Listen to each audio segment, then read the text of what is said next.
2009ರ seat ಮತ ಪ್ರಮಾಣ ಮತ್ತು ಕಳೆದ 3 ಲೋಕಸಭಾ ಚುನಾವಣೆಗಳೇ ನಡೆಯಿತು. 2009, 2014 ಮತ್ತು 2019. ಯಾವ ರೀತಿ NDA ಮೈತ್ರಿಕೂಟ ಮತ್ತು UPA ಮೈತ್ರಿಕೂಟ ಮತ ಪ್ರಮಾಣವನ್ನು ಹೆಚ್ಚಿಸಿಕೊಂಡಿತ್ತು, ಬನ್ನಿ 2009ರಲ್ಲಿ ನೋಡೋಣ ಯಾವ ರೀತಿ ಆಗಿತ್ತು ಅಂತೇಳಿ. NDA 159 ಓಡಿಸು. NDA 159, ಮತ ಪ್ರಮಾಣ 24.2. UPA 262, 36.5.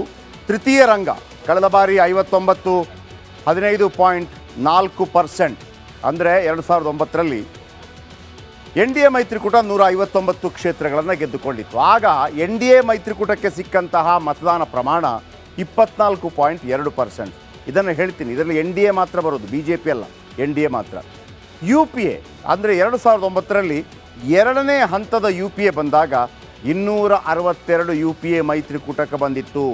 ಆಮೇಲೆ ತೃತೀಯ ರಂಗದ 59ರಲ್ಲಿ ಕೆಲವರನ್ನು ಕರ್ಕೊಂಡು, ಅಂದರೆ ನಿಮಗೆ ಗೆಲ್ಲೋದಕ್ಕೆ 272 ಮತಗಳ 272 ಸೀಟ್ಗಳ ಅಗತ್ಯ ಇದೆ. ಸೊ ಹಾಗಾಗಿ 36.5% ಆದರೂ ಕೂಡ ತೃತೀಯ ರಂಗದ ಕೆಲವರನ್ನು ಕರ್ಕೊಂಡು ಅವರು ಸರ್ಕಾರವನ್ನು ರಚನೆ ಮಾಡಬೇಕಾಯಿತು. ಇದೀಗ 2014ರ ಚುನಾವಣೆಗೆ ಬರೋಣ. 2014ರ ಚುನಾವಣೆಯಲ್ಲಿ ಏನಾಯಿತು? 2014ರ ಚುನಾವಣೆಯಲ್ಲಿ NDA ಮೈತ್ರಿಕೂಟ ಅಧಿಕಾರಕ್ಕೆ ಬರುತ್ತೆ. ವೆರಿ ಫಸ್ಟ್ ಟೈಮ್ ಪೂರ್ಣ ಪ್ರಮಾಣ. ಇದು NDA ಮೈತ್ರಿಕೂಟ ನಾನು ಹೇಳ್ತಾ ಇರೋದು. NDA ಮೈತ್ರಿಕೂಟ 336 ಕ್ಷೇತ್ರಗಳಲ್ಲಿ ಜಯಬೇರಿ ಬಾರಿಸುತ್ತೆ. 38.9%. UPA ಫಸ್ಟ್ ಟೈಮ್ 59 ಕ್ಷೇತ್ರಗಳಿಗೆ ಅತಿ ಹೀನಾಯವಾಗಿ ಕಡಿಮೆಗೆ ಬರುತ್ತೆ. 23.3 ಮತ ಪ್ರಮಾಣ.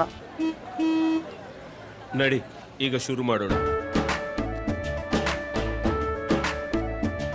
ಕೇಸರಿಯಿಂದ ಮನೋಲ್ಲಾಸ ಮನಸ್ಸು ಮತ್ತೇರಿ ಕುಣಿದಾಡಿದೆ ನೋಡು, ಮನಸ್ಸು ಮತ್ತೇರಿ ಕುಣಿದಾಡಿದೆ ನೋಡು.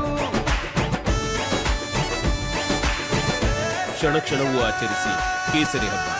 ವಿಮಲ್ ಬಾಯಲ್ಲಿ ಹೇಳಿ ಕೇಸರಿ.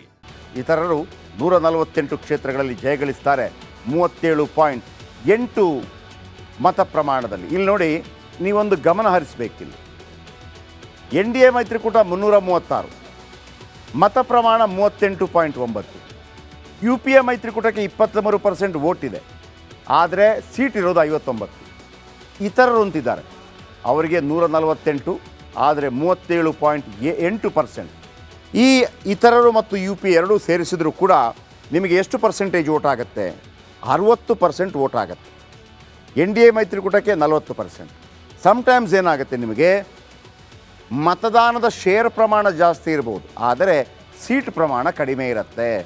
ಇದೇ ಆಲೋಚನೆ ನೋಡಿ, 148 ಮತ್ತು 59 ಎರಡೂ ಸೇರಿದರೂ ಕೂಡ 336 ಬರೋಕ್ಕಾಗೋದಿಲ್ಲ.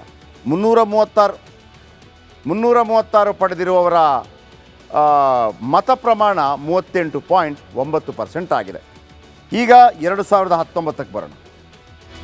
2019ರಲ್ಲಿ ಒಟ್ಟು ಸೀಟ್ NDAಗೆ 351, ಮತ ಪ್ರಮಾಣ 38.4.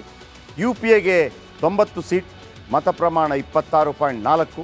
ಇತರರಿಗೆ 102 ಸೀಟ್, ಮತ ಪ್ರಮಾಣ 35.2%. ಇಲ್ಲಿ ಮತ್ತೆ ಗಮನಿಸಬೇಕು, NDA ಮೈತ್ರಿಕೂಟ 351 ಏನು ಪಡ್ಕೊಂಡಿದೆ, 38.4%ನಲ್ಲಿ. UPA ಮೈತ್ರಿಕೂಟ 90, ಇತರರು 102. ಅಲ್ಲಿ ಮತ ಪ್ರಮಾಣವನ್ನು ನೀವು ಗಮನಿಸಿ, 26.4 ಮತ್ತು 35.2%. ಎರಡೂ ಸೇರಿದರೆ ಎಷ್ಟಾಯಿತು? 60%. ಅವರಿಗಿರೋದು 40%. ಹಾಗಾಗಿ UPA ಇತರ ಪಕ್ಷಗಳ ಜೊತೆ, ಅಂದರೆ ಇಂಡಿ ಮೈತ್ರಿಕೂಟವನ್ನು ಮಾಡೋದಕ್ಕೆ ಮುಂದಾಗತ್ತೆ. ಆದರೆ ಅದು ಯಾವ ರೀತಿ ಯಶಸ್ವಿ ಆಗುತ್ತೆ ಕಾದು ನೋಡಬೇಕಾಗಿದೆ.